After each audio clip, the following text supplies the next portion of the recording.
You're listening to the Beans and Dice podcast, a podcast about how we game. Give It the Beans. It's a format for BEANS, and it's going to be for basics, enjoyment, aesthetics, negatives, and then the summary, whether you should buy, try, or deny the game that we played. This is a game that's already on my board. I think Rob may be putting it on his board today. It's going to go on mine. I have it actually printed up and turned sideways here off to the side, so I'm going to be posting that a little bit later, so it's up there. Mike, have you played Concordia? I have not. He has not. No, you guys are going to take this one over. Based on our review, we do want to hear from you on your thoughts on trying the game. So let's see if we can't get this Give It the Beans done in a quick 15-minute format. The old Fran Drescher here on the celebrity cover, as everybody is well aware. That's the best part, man. Yep, exactly.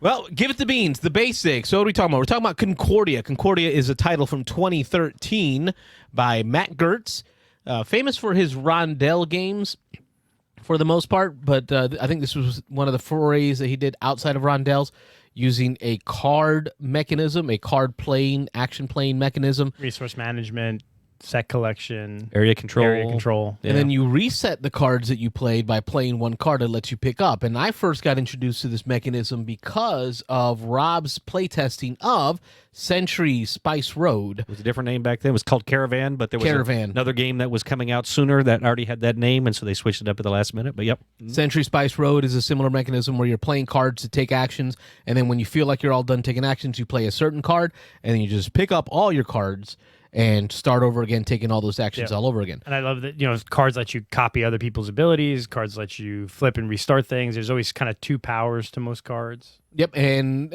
what's really cool about this one is the scoring at the end of the game is based on the cards that you've bought. There's a purchase row of cards. You start off with 7. You're going to be buying cards to add them into your hand to make them accessible to use those actions. But every card has a dual purpose. Every card also has a way to score. There are 6 different ways to score because of the 6 different gods in the game. Each god will score differently based on the god and how many cards of that god you picked up. So, for example, Saturn, I think, scores based off of how many provinces you're in. You're going to get 2 points for every province you're in. And if I end the game with only 1 Saturn card, I'm gonna score 2 times the number of provinces. But if I end the game with 5 Saturn cards, I'm going to score 2 times 5, because I got 5 of them, times the number of provinces I'm in. That's 10. That would be 10? Just helping out. Just helping out a little bit there. Yeah. English is not my first language.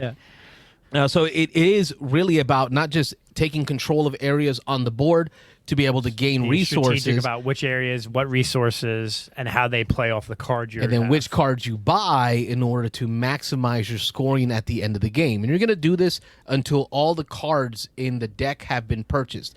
There's a set number of cards in the deck, and you're going to play until all of them are purchased or until one player has put out all of their buildings. You're going to build buildings in cities, and what's cool about this game is as you build a building in a city, it's exponential in the cost to build it based on how many other people got there first. So it really does, it multiplies the cost based on who gets. So it's a race to spread your colonists out, get out there, explore, build in cities, get access to resources, and then buy cards in order to do more actions and score more points. So that's the basics. So let's get into the enjoyment of the game, and we'll start over there with Wayne. Just pointing out that was way over 2 minutes. You gave me 2 minutes last week, but go ahead. All right. 3 minutes. Enjoyment. I love this game. This is a game that I've owned probably since 2013. I think I might have gotten it when it first came out or within a year or two coming out. So we've played a lot. It's been a few years since I played, but I just love. It's easy. There's not a lot of rules, right? It's pretty simple. The rules are on the card or on the board. It's pretty easy. So it's very easy to teach. But there's a complexity here. You have to really think about, okay, where am I going to build? Where am I going to move where am I going to explore out from? What cards am I going to buy? And all that interplay between the cards and what you're doing is crazy. I love it. I think of it like webs on webs on webs. You ever see that meme of the guy with all the strings all over the place, right? That's how you feel. Like, well, if I do this, then it connects to this card, but then I have 3 of these cards, and then but then I need these buildings. It's just like, and my ADD brain thrives on this because I can spend my time anywhere, and it's helped me move forward. Right. It's helping the game move forward. So you're dabbling in everywhere. I think my enjoyment of the game has been the theme. the setting. I will say I really do love this. Training in the Mediterranean. I hate saying that, but it is. And I think we talked about this a little bit last week. Being a Christian, growing up, reading the Bible, learning all the Bible stories, I've always, in my Bible itself, there's a lot of history about who were the Roman leaders at the time, the Egyptian leaders at the time. So you really learn the history of this time period. So seeing all those places that I read about, each week in a board game, it also feels cool. So this is a theme that I really enjoy. And I think for me, the resource management part is one of the pieces that I would say is an enjoyment because of the different values. And it's not easy to just swap goods back and forth. You're really focused on, you have to really focus hard to be able to change the goods that you have or upgrade them or get them. So you really have to plan. You can't just fall into, I got a bunch of resources I need. No, it doesn't happen that way. Rob, what do you enjoy? There is a fair amount of that. I'll tell you, I've only played this game twice. My first play, it's funny because my first play was a little while back, and I was raving about this game to Carlos and it's been more than a year since probably 2.5 years since I originally played it. Tonight was my second play, and I told him how much I instantly liked this game when I played it the first time. It was instantly, up there around my top 10 games all time, and it's incredible, I guess, that it took me this long to get back to it to play it again.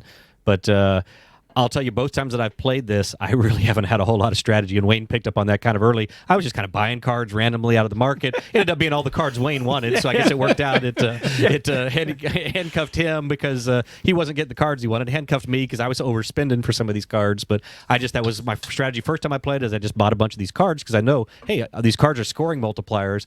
The other half of that is now you got to do the thing that the card wants you to do to run that score. It's almost like you did it backwards. Like sometimes a lot of people will build out all their buildings then look for the cards that multiply that. You bought cards first and then played out what you second half. I started looking at my cards. I was like, well, all right, what do I need to do to get those points? So Carlos talks about not falling into it. You definitely don't fall into it, but I'll tell you, I played pretty loose both of my plays of this, and I still really like it. And I did really well my first play. Tonight I finished, I think, 3rd out of 4. First time I played it, I played a 5-player game. I think I finished 2nd out of 5.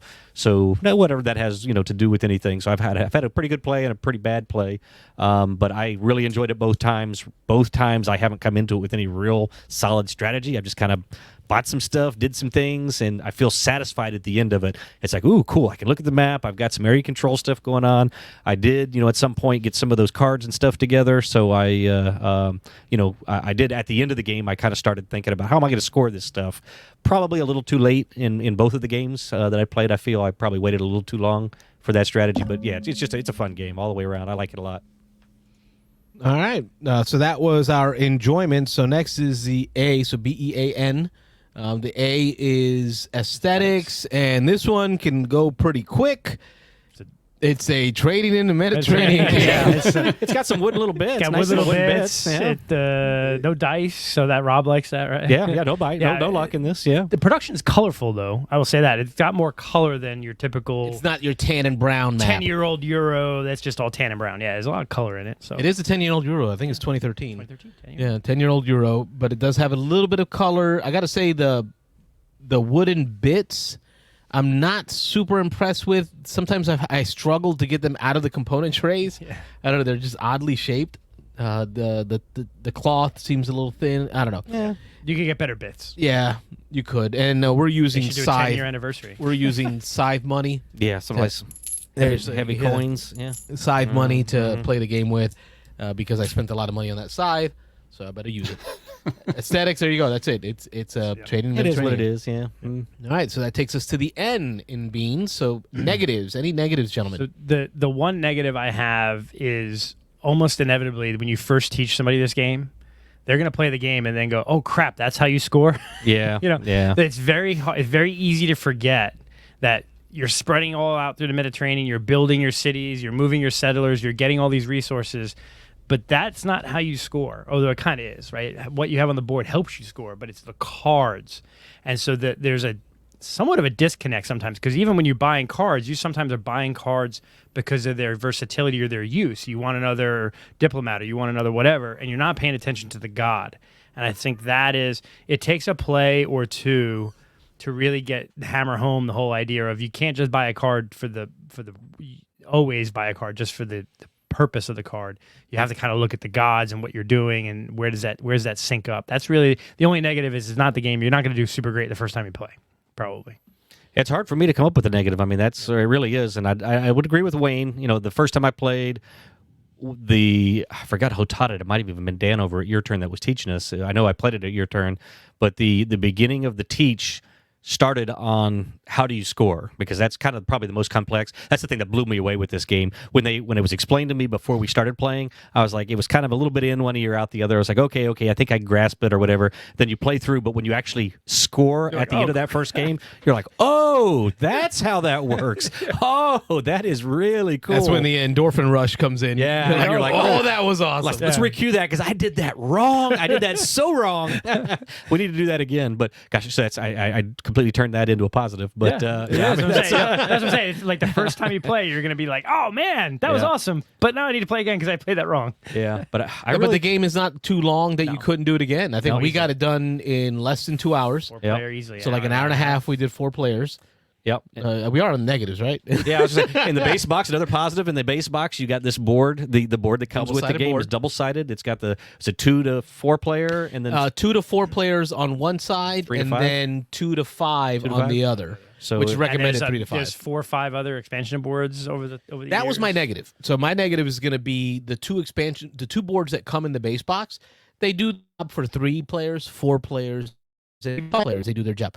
But at 2-player, neither board that comes in the base box is going to do it for you. Good call. It's just too wide open. The whole big part of the game is trying to take area so that other people have to spend more money to be able to build in those areas.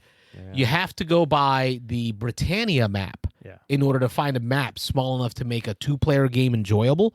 And that took me a while to find, and I think it was marked up. But I said, whatevs. My wife and I really enjoy this game. And at 2 players, I'm going to need a better map. I think with Castles of Burgundy and Raw and all the other games from 10, 15 years ago that are the best games from 10, 15 years ago that are getting these super deluxe versions, I don't think it's very long before Concordia gets a super deluxe version. Wayne pointed out you want to read BJ's comment BJ. There? One negative is that the game is too much fun. It cares too much. Too dedicated to its job. Yeah, it's like when you go to a job interview and they ask you, tell me something negative about you. Yeah, I care too much. You got to turn it into something positive. I'm with BJ, though. He said this is a top 3 for him. This is a top 3 game for me, yeah. So in final summary, as an S, we're giving it the beans here. The S is summary. In summary is buy, try, or deny. And I'm calling this one a buy. Buy. Yeah, buy. I think it's like a $40 game. Yeah, automatic it's buy. It's not expensive. It's not. Yeah. Now, the negative again, the damn box size. Oh, it's horrible. Yes, for sure. Yeah. It's thin, and it's like weird a tabloid sheet of paper. Look at that. Compared to my head. You see that? That's the thing. Yeah. That doesn't fit anything. It doesn't it's work. It's a weird box size, yes. But to me, it's a buy. Robert? Oh, definite buy. Yeah, absolutely. For the price, I mean, you're not getting a great production. And I know Mr. Jeeves here in the chat asked, I don't know if we showed it up there, but he asked, does this game warrant a Castles of Burgundy deluxe version? I think it will. Raw just got one. Castles of Burgundy just got one. Yeah. I think Concordia is 10 years old. It'll get one soon enough. Yeah, but I want it done like on the hide of an animal, like the map. Something like that. Wayne, you were a buy as well? Oh, 100%. Yeah. All right, well, let's get some feedback from all the way in Seattle. Mike, we just gave you the quick give it the beans on Concordia. You have not played. Based on our discussion, what are your thoughts on your desire to play Concordia? Typically, games that have this type of aesthetic, I'm usually turned off of just because it doesn't, it's not like, oh my God, that looks amazing. But typically when I end up playing games like that, I usually like them from the way that you guys are talking about it, all the positive comments that we're getting here while you guys were talking about it. It seems like something I would enjoy. I mean, I would definitely... It keeps popping up on everybody's lists anyway. Yeah. It definitely seems like something that I would enjoy playing. And I didn't know it was that cheap, actually. For $40... for something that's this highly regarded, seems like a definite buy. Yeah, I agree. We got 1 minute till we open the phones, and so I want to do this real quick before we hopefully get flooded with phone calls. So I'm going to put this on my board. It's already on Carlos's board. I don't know if you mentioned that already. At number 9. Number 9 in recently played games for Mr. No, Carlos. number 8 for me. Number 8. Oh, it's going up. 8? It's going up. It's 8 right now. So But I'm gonna put it on my board. So yeah, I like this game a lot. Again, I've only played it twice, but it's still gonna be pretty high. I'm gonna be around top 5, man. Top 5 for this one. It's pretty high. Yeah. It's getting tough. That means it's up there with Tyrants of the Underdark. I might squeeze it in maybe number 6. Yeah, I'm gonna go 6. I'm gonna go under Tyrants of the Underdark, above what is that? Thunder Alley, above Unsettled. So that's where I'm gonna go. Another game above Thunder Alley. What's coming I up? know. Don't give me crap over that. But Losing friends, Robert. Guild of Merchant Explorers coming off the board there. So, And so I update my board at the end of the month, so you'll know. But it's going to be top 3 for me, easy. Nice. Top 3? Oh yeah, it's Brass Birmingham, Castles Burgundy, Concordia. Probably going to be my top 3. You know, I'm not opposed to that right now. I'm looking at my board, and folks, we'll open the phone lines in just a moment. I'm currently at number 8 on Concordia. That was after, I think, 3 plays with my wife, 2-player. That was 2-player. Right. That's how high I got up at 2-player. My first time playing at 4-player on a tight map, and I won. I will exclamation or Asterisk. disclaimer, asterisk, I won. That bumps it up at least 2 notches It's on over your list. Tyrants. I'm changing as you go. It's over Viticulture. It's going over Tyrants for me, too. I'm going to move it up one more spot. Over Tyrants behind Mosaic for me. Okay. Come on, keep going, Carlos. You know you want to. I love Crusaders. Crusaders. He's a big fan of Crusaders. They're at 4. That is a good game, though, man. Us Crusaders is sliding down. What? It's better than Cascadia. Better than Cascadia, up to 3. I'm slowly better than but Cascadia. surely turning Carlos into an let old me show you gamer. on the You let map. him talk you into that. I mean, There's our board. he says Birmingham Castles and that, and you just matched them. So y'all might as well be the same person. Well, because I also played Mosaic this week, so I can modify Mosaic Oh. as in the rules. So there's our review of Concordia, by who's Matt this? Gertz. Gertz, that's Matt it. Gertz, yeah. And that'll wrap up our review. We'll post it up separately for y'all that didn't catch it in the conversation. Open that phone line. And we will open up the phone lines now. Oh, you even have phone lines on No the scroll. regerts. Yeah. It's not lines. It's one Line. line, folks. Well, look, if Michelle- we get like a Patreon Don't let going 'em fool and, you. and Don't let 'em people fool can, you. It's one can line. pitch in, we can get more lines. One at a Michelle, a time. big fan of Concordia, also. yeah, one at a time. Don't cram in here. All right, let's we see. need Phone it. lines are open. 813-618-7099 is the number if you want to call in and tell us your opinions on Concordia or whatever else you want the topics to be. Thanks for watching the Beans and Dice podcast. Don't forget to like and subscribe.